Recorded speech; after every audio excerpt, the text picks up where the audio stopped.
wakas, nakarating na rin sila sa kanilang destinasyon. Kaya naman naghiwa-hiwalay ang buong grupo para isagawa ang kani-kanilang gawain. Sa mga oras na ito, sabay-sabay na naligo ang grupo ni Luffy, ngunit dahil kinain niya ang devil fruit ay agad na nanghina si Luffy nang malubog sa tubig.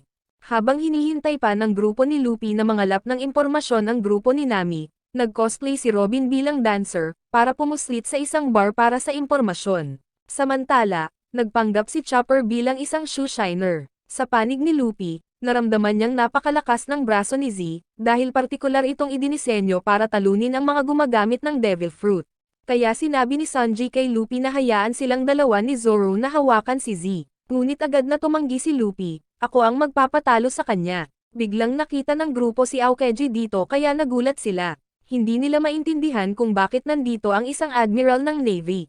Sa panig ni Z, naabot na niya ang pangalawang endpoint, at naghahanda na i-activate ang Dynastone para sirain ang lugar na ito. Habang naghahanda ang grupo ni Luffy para labanan si Aokiji, pero sabi niya, umalis na ako sa Navy, hindi na ako admiral. Sa puntong ito, walang intensyon si Aokiji na makipag-away. Pagkatayo pa lang niya, nagulat ang lahat dahil maraming galos ang katawan ni Aokiji, nawalan pa ng paa sa pakikipaglaban sa Red Dog na si Akaino. Sa panig ni Nami, sa sandaling ito, wala pa silang nakakalap na karagdagang impormasyon, ngunit ang buong grupo ay nakakuha ng kaunting pera, salamat sa pagsasayaw ni Robin. Sa oras na ito, nakikipag-usap ang grupo ni Luffy kay Aokiji. Nagtataka si Luffy kung bakit sila naglaban ni Akaino, ngunit tumanggi siyang sumagot. Napansin din ni Aokiji na nakaharap ni Luffy si Z, at sinabi sa kanila na siya ay dating Navy Admiral. Sa panig ni Nami, tinatanong niya ang mga sundalong Marine tungkol kay Z. Kaya sinabi nila kay Nami ang alam nila. Nasa islang ito din si Z para sirain ang endpoint. Bago pa siya makapagtanong pa ay hinarang na siya ng isang Marine Captain. Dahil napansin niya ang sobrang curiosity ni Nami kay Z, agad siyang nagpasya na hulihin siya.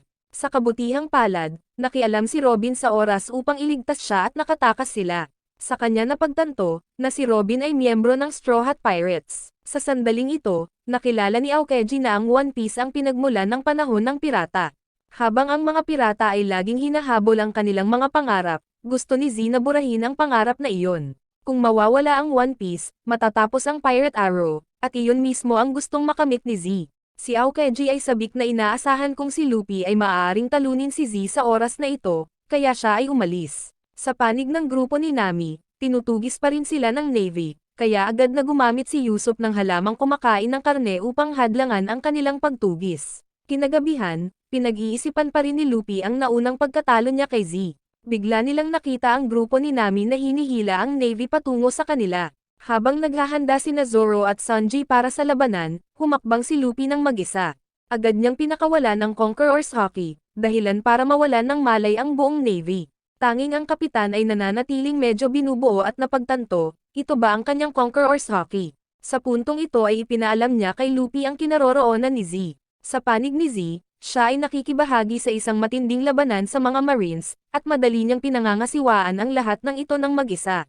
Sa wakas, sumabog ang Dynastone, na nagdulot ng pagsabog ng bulkan. Kaya, matagumpay na nasira ni Z ang pangalawang endpoint. Sa isang endpoint na lang ang natitira, magiging kumpleto na ang kanyang plano at mapapawi niya ang lahat ng pirata. Biglang sumulpot si Luffy, agad niyang inatake si Z. Tanong ni Z, anong ginagawa mo dito, mga pirata? Sumama rin sina Vince at Aang sa laban, kaya sinugod sila ni Zoro at Sanji para harangin sila, na pinayagan si Luffy na makipaglaban kay Z.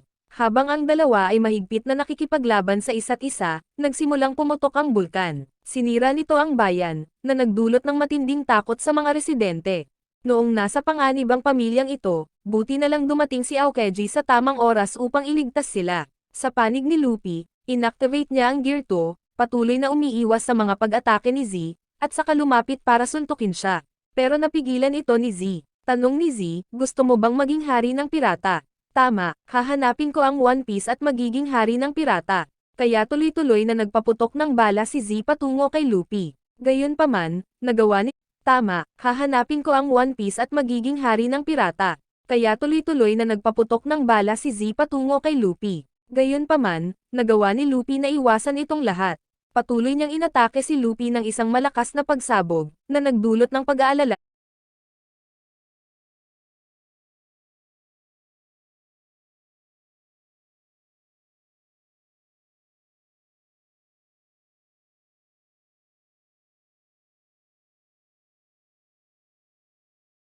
sa grupo ni Nami. Sa panig ni Zoro, kinakalaban niya si Ain, habang si Sanji naman ang lumalaban kay Ben. Napagtanto nilang sasabog na ang bulkan, at wala nang oras para manatili pa rito, kaya mabilis silang nakatakas. Samantala, nilalabanan pa rin ni Z si Luffy at tinutulak siya pabalik. Gayunpaman, nagpumilit si Luffy at nanlaban. Bigla, napalipad ni Z ang straw hat ni Luffy. Naging dahilan ito para mawalan siya ng focus at matamaan ng mga bala ni Z. Gawa rin pala sa sisto ng mga bala ni Z, kaya bumagsak si Luffy. Kinuha ni Z ang straw hat ni Luffy at nagpahayag, wawakasan ko ang panahon ng mga pirata. Agad namang humabol si Luffy.